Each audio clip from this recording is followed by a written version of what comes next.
I was 62 years old when my son-in-law tried to murder me for $18 million. The morning it happened, I was driving my new Tesla Model X down a winding mountain road outside Aspen, Colorado. I'd just picked up the keys 3 days earlier. Black exterior, cream leather interior, every tech feature available. A retirement gift to myself after selling my software consulting firm to a Boston venture capital group. $18 million in cash, another $2 million in earnest payments over 3 years.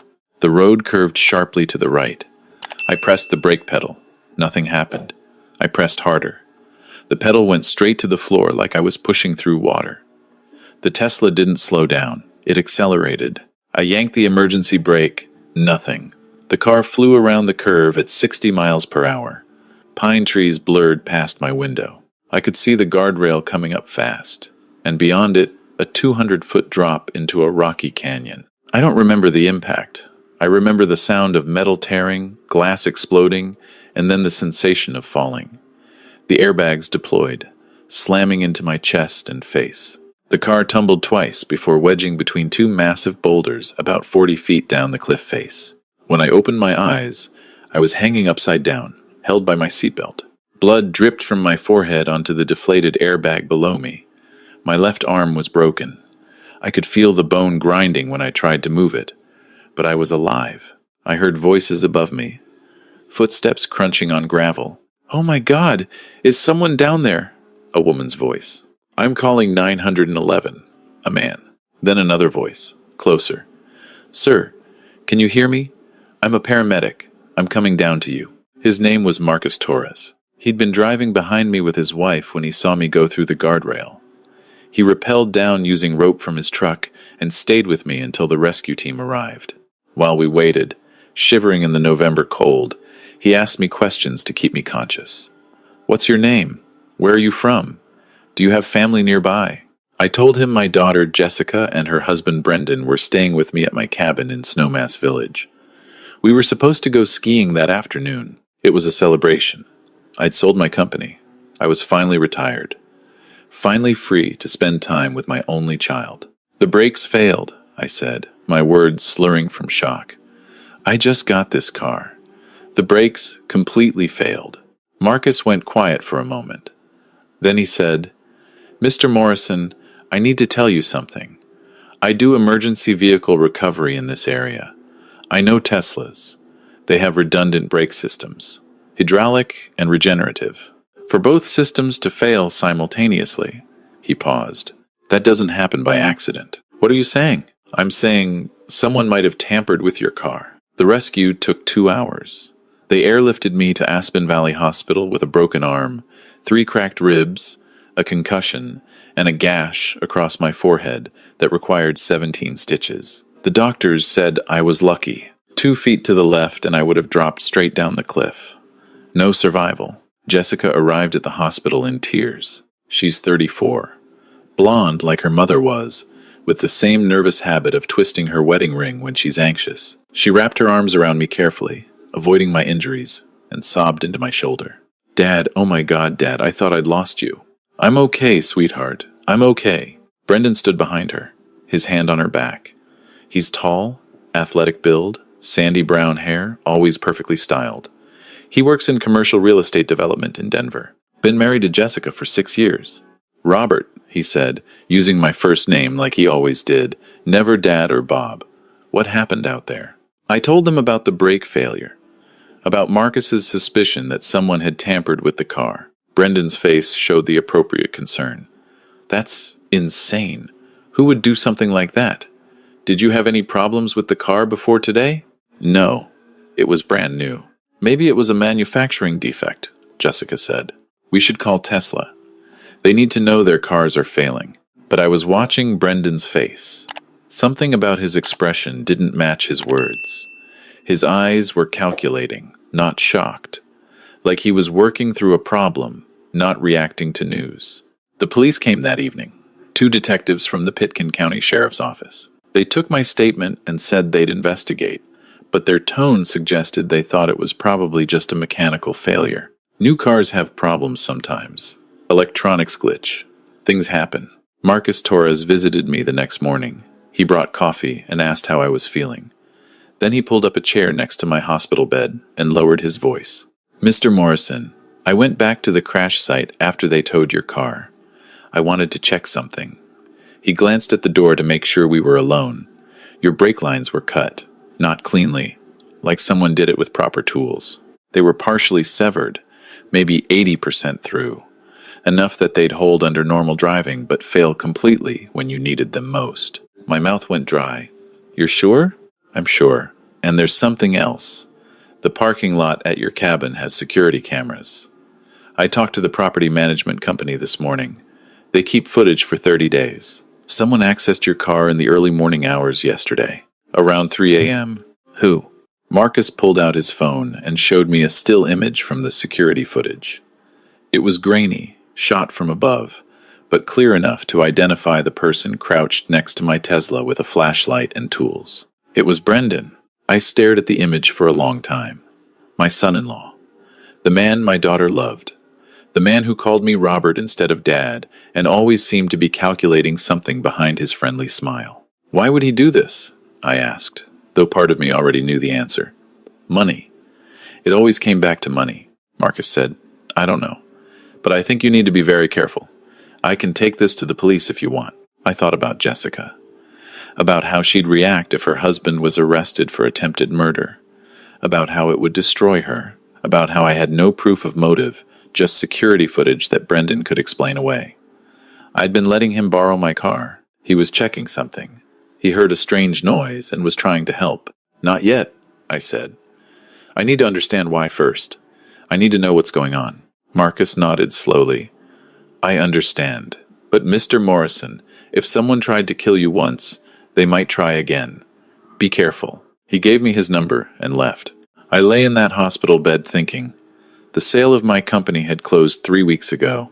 $18 million, minus taxes, minus the buyout I'd given to my 2 business partners. After everything, I'd walked away with $12 million. My will left everything to Jessica. I'd set it up that way after my wife Ellen died from ovarian cancer 8 years ago. Jessica was 26 then, just finishing her MBA. Brendan wasn't in the picture yet. If I died, Jessica would inherit everything, and Brendan would have access to it all. The doctors released me 2 days later with my arm in a cast and a bottle of pain medication. Jessica insisted I stay at their cabin instead of mine. She wanted to take care of me. I agreed because I needed to watch Brendan, needed to understand what was happening. Their cabin was smaller than mine, a 2-bedroom rental in Snowmass Village they'd booked for the week. Jessica had planned this whole trip around my retirement. Skiing, dinners, quality time together. She'd been so excited about it. Now she fussed over me constantly, bringing me tea and adjusting my pillows and asking if I needed anything. Brendan was solicitous too, asking about my pain level, offering to pick up anything from the pharmacy, making sure I was comfortable. I watched him carefully, tried to see the person who'd cut my brake lines, but he seemed normal, attentive, concerned. That night, after Jessica went to bed, I couldn't sleep. My ribs hurt, and my mind was racing. I got up carefully and walked to the kitchen for water. The cabin was dark, except for a light under the door of the 2nd bedroom that Brendan had converted into a temporary office. I heard his voice, talking on the phone, keeping his voice low but angry. "I know what I owe you." "No, I don't have it yet. I told you, I'll have it soon. You need to give me more time." A pause. My father-in-law just sold his company for $18 million. My wife is his only heir. "I'll have the money in a few weeks, I promise." Another pause. "Because he's not dead yet." Brendan's voice rose, then dropped back to a harsh whisper. "The brake thing didn't work. The car crashed, but he survived. I need another opportunity." My heart was pounding so hard I thought it might give me away. I backed away from the door slowly, carefully, and returned to my room. I sat on the bed in the dark, trying to breathe quietly through the pain in my ribs and the shock of what I'd just heard. Brendan owed someone money. Enough money that he was willing to kill me for it. And now he was planning to try again. I needed to get out of here. Needed to go somewhere safe and figure out what to do. But if I left suddenly, Brendan would know I suspected something. He might panic, might do something to Jessica. No, I needed to stay. Needed to pretend nothing was wrong while I figured out how to protect my daughter and stop him. The next morning, I told Jessica I wanted to go back to my own cabin. She protested, but I insisted. I needed my space, my things. I'd be fine. She finally agreed, making me promise to call if I needed anything. Brendan drove me back to my cabin in Jessica's car. On the way, he asked about my plans for the money from the sale. Well, I said carefully, most of it's going into investments. Conservative stuff. Bonds, dividends, stocks. I want to make sure Jessica is taken care of if anything happens to me. That's smart, Brendan said. Have you thought about estate planning? With that much money, you need to be really careful about taxes and all that. I have a lawyer handling it. Who? The question was too quick. Too interested. Edward Chen in Denver. Friend from college. That was a lie. My lawyer was actually Susan Martinez in Boulder, but I wanted to see what Brendan would do with false information. He nodded. Good. Good to have a professional handling it. We drove in silence for a while. Then Brendan said, Robert, I want to apologize. For what? For not being there faster when you had your accident. Jessica and I should have been following you that morning. Should have been there to help. You couldn't have known what would happen. Still, I feel responsible somehow. Your family, he said it so sincerely that if I hadn't heard his phone conversation last night, I might have believed him. Back at my cabin, I thanked him and watched him drive away. Then I called Marcus Torres. I need your help, I said. We met that afternoon at a coffee shop in downtown Aspen. Marcus brought a friend, a detective named Sarah Coleman, who worked financial crimes in Denver. She was off duty, but Marcus had told her about my situation, and she'd agreed to help unofficially. I told them everything. The phone conversation I'd overheard, my suspicion that Brendan was in serious financial trouble, the fact that Jessica would inherit everything if I died. Sarah pulled out a tablet and started making notes. Do you know what kind of trouble he's in? Gambling? Drugs? Business deal gone wrong? I don't know. He works in commercial real estate, supposedly doing well. Can you get me his full name, date of birth, social security number if possible? Jessica might have that information. Don't ask her directly. It'll tip him off. Check his documents if you can. Driver's license, anything like that. Over the next 3 days, I became a detective in my own life. I accepted Jessica's invitations to dinner at their cabin, played the role of recovering father, asked Brendan casual questions about his work, his projects, his life. I learned that he'd been working on a big development deal in Denver, a mixed-use complex in the Reno district. $20 million project. His company was the lead developer. We broke ground 6 months ago, he told me over dinner one night. Should be completed by next summer. It's going to be beautiful. 8 stories. Retail on the ground floor, offices and condos above. That's impressive, I said. You must have investors. Oh yeah, bunch of them. We did a private equity raise. Got the funding in place last year. Jessica beamed at him. Brendan's been working so hard on this.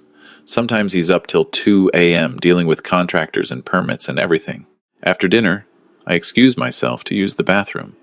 Instead, I slipped into their bedroom and found Brendan's wallet on the dresser.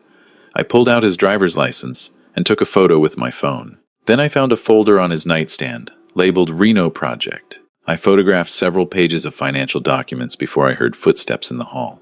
I made it back to the bathroom just as Jessica passed by. Dad, you okay? Fine, sweetheart. Just moving slow with these ribs. I sent the photos to Sarah Coleman that night. She called me the next morning. Robert, we need to talk. In person. We met at a different coffee shop. This one in Basalt, 30 minutes from Snowmass. Sarah had done a deep dive into Brendan's finances. Your son-in-law is in serious trouble, she said, spreading documents across the table. The Reno development project he told you about? It's hemorrhaging money. The construction costs came in 40% over budget. There are major structural issues with the foundation that weren't caught during the initial survey. They had to do emergency stabilization work that cost an extra $3 million. So the project is losing money? It's worse than that. Brendan personally guaranteed some of the loans.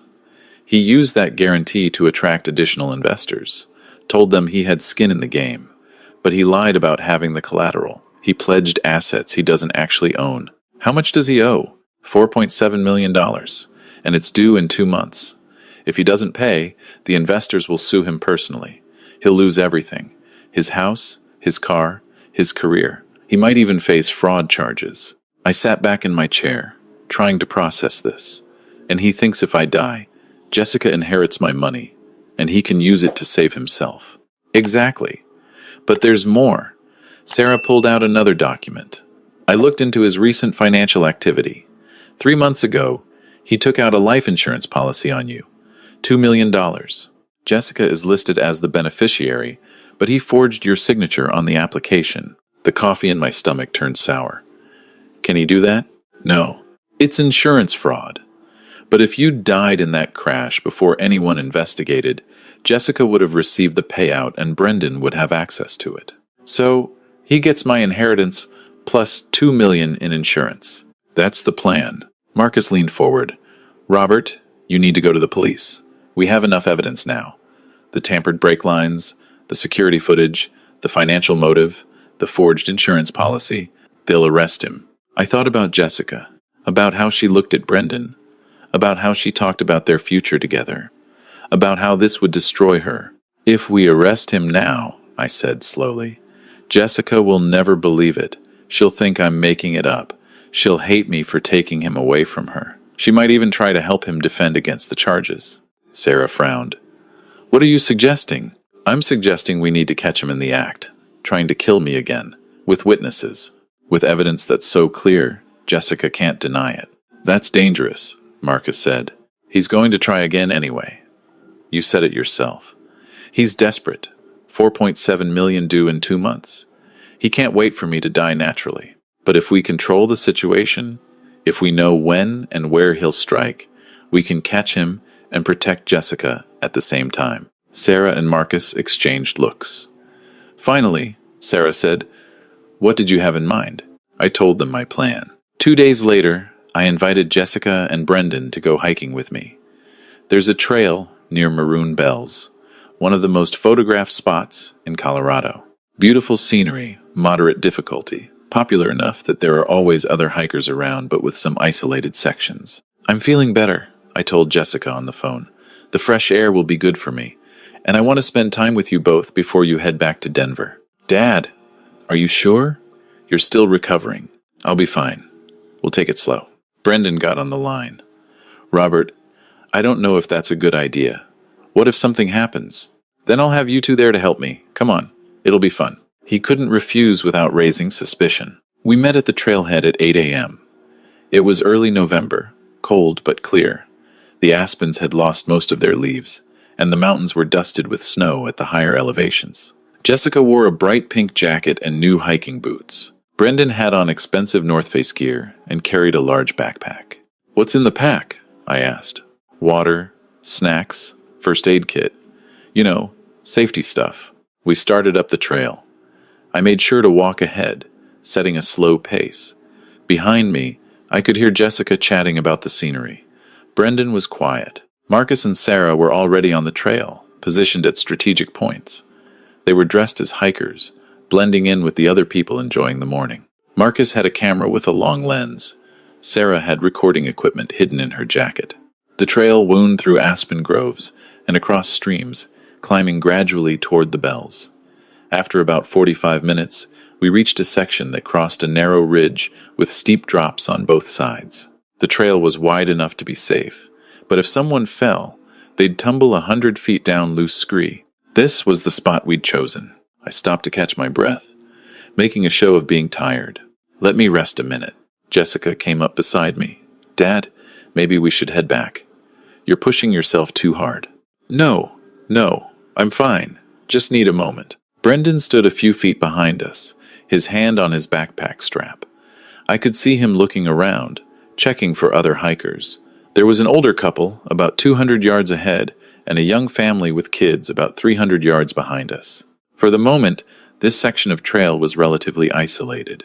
Jessica, I said, can you run ahead and ask that couple if they have any extra water? I forgot to bring enough. Dad, we have water. I know, but I'm really thirsty. Please? She sighed but smiled. Okay, be right back. She jogged up the trail toward the couple. I watched her go, making sure she was far enough away. Then I turned slightly so my back was to the steep drop-off. Brendan moved closer. His hand slipped into his backpack. "Beautiful view, isn't it?" I said. "Yeah, really beautiful." "Brendan, I've been thinking about what you said, about estate planning." "Oh yeah? I've decided to change my will. I'm going to set up a trust for Jessica. That way, if anything happens to me, the money is protected. She'll get it in installments over 10 years. Nobody can touch it, not even her husband." Brendan's face went very still. "Why would you do that?" "Because I want to make sure she's taken care of. Make sure the right people have access to it. I'm her husband. I'm the right people." "Are you?" His expression changed. The friendly mask dropped, and I saw something cold underneath. "What's that supposed to mean?" "It means I know about the Reno project. I know about the 4.7 million you owe. I know about the insurance policy you forged. And I know you cut my brake lines." For a moment, he didn't move. Then his hand came out of his backpack, holding a small revolver. "You couldn't just die quietly, could you?" he said. "No. Jessica's going to be devastated. Her father, shot by a random crazy person on a hiking trail. Happens sometimes. Wrong place, wrong time. She'll figure it out eventually." "No, she won't. Because I love her. I'll comfort her, help her through her grief. And eventually, when enough time has passed, I'll suggest that maybe we should contest that trust arrangement you just told me about. We'll break it. Get the money. Save my project. And she'll never know." He raised the gun. Two things happened simultaneously. Marcus stepped out from behind a boulder, 20 feet to our right, camera raised, getting everything on video. And Sarah appeared from a cluster of trees to our left, her own weapon drawn. "Federal agent, drop the gun." That was a lie. Sarah wasn't federal, but it worked. Brendan's head whipped toward her voice. He started to turn the gun in her direction. I dove to the side as Brendan fired. The shot went wild, echoing across the valley. Sarah fired back, hitting Brendan in the shoulder. He dropped the gun and fell to his knees, screaming. Marcus ran forward and kicked the gun away. Other hikers were shouting, running toward us. Someone was calling 911. Jessica came sprinting back down the trail. "Dad! Dad! What happened?" I caught her as she reached me, holding her while she stared at Brendan on the ground, bleeding, with Marcus holding him down. "He tried to kill me, sweetheart. He's been trying to kill me." No, that's not. "Brendan?" She looked at him, desperate for him to deny it, to explain, to make it make sense. But he just looked at her with something like regret and said, "I'm sorry, Jess. I'm so sorry. I needed the money. I didn't have a choice." She collapsed against me, sobbing. The police arrived within 20 minutes. Real police this time, not just Sarah pretending. They arrested Brendan for attempted murder, conspiracy to commit murder, insurance fraud, and half a dozen other charges. The district attorney would add more later. Marcus's video showed everything. Brendan pulling the gun, Brendan confessing, Brendan firing at me. Combined with the evidence Sarah had gathered about the brake lines and the financial motive, it was an airtight case. Brendan's lawyer tried to make a deal, but the DA wasn't interested. The trial lasted 3 weeks. I testified. Jessica testified, though she could barely look at Brendan during the proceedings. Marcus and Sarah both testified. The jury convicted him on all counts. The judge sentenced him to 25 years in federal prison. The civil cases came after. The insurance company sued Brendan's estate for fraud. The Reno project investors sued him for misrepresentation.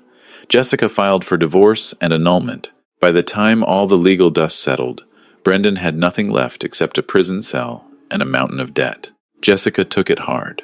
She moved back to her apartment in Denver, refusing my offers to stay with me in Aspen. She needed space, needed to process what had happened, needed to rebuild her life. I gave her that space, but I called her every day, sent her texts, let her know I was there whenever she was ready. 6 months after the trial, she drove up to Aspen to visit me. We sat on my deck, overlooking the mountains, drinking coffee, not saying much. Finally, she said, "I should have seen it, should have known something was wrong. You loved him. Love makes us blind sometimes. He was going to kill you, my father, for money, but he didn't. I'm still here." She looked at me with tears in her eyes. "I almost lost you, but you didn't." We sat together as the sun set over the Rockies, painting the sky in shades of orange and purple. My daughter leaned her head on my shoulder like she used to do when she was small, and I held her, grateful for every moment, every breath, every second chance. The money from my company's sale sits in a trust now, not the one I threatened to create, but a real one. Jessica has access to it, but with safeguards. Financial advisors, oversight, protection. I still live in my cabin in Aspen. Still go hiking on the Maroon Bells Trail, though I always bring company now. Marcus and I have become good friends. We meet for breakfast every Tuesday. Jessica is doing better. She's in therapy, working through the betrayal and the trauma. She started dating again recently, a teacher from Boulder who seems genuinely kind. She brings him to Aspen sometimes, and I grill him about his intentions and his finances and his character. She laughs at me for being overprotective, but I don't mind. Because I learned something from all of this. I learned that money changes people, that desperation makes monsters, that the people closest to you can be the most dangerous. And I learned that surviving is just the first step. The real work is in protecting what matters, in staying vigilant, in never taking trust for granted. Sometimes I stand on my deck at sunrise, looking out at the mountains, and I think about that morning on the winding road when my brakes failed, about the sound of metal tearing and glass breaking, about the moment I realized someone wanted me dead. And then I think about Jessica's laugh when she visits, about the way she's rebuilding her life, about the strength she's shown in putting the pieces back together. That's what I survived for. Not the money, not revenge, but for her. For the chance to see my daughter become who she was meant to be, free from the shadow of a man who would have destroyed her. I'm Sheshdishuntshin now. I have a broken arm that healed crooked and gives me arthritis when the weather changes. I have scars across my forehead from 17 stitches. I have nightmares, sometimes about falling. But I have my life. I have my daughter. And I have the knowledge that when someone tried to take it all away, I fought back and won. That's worth more than $18 million. That's worth everything.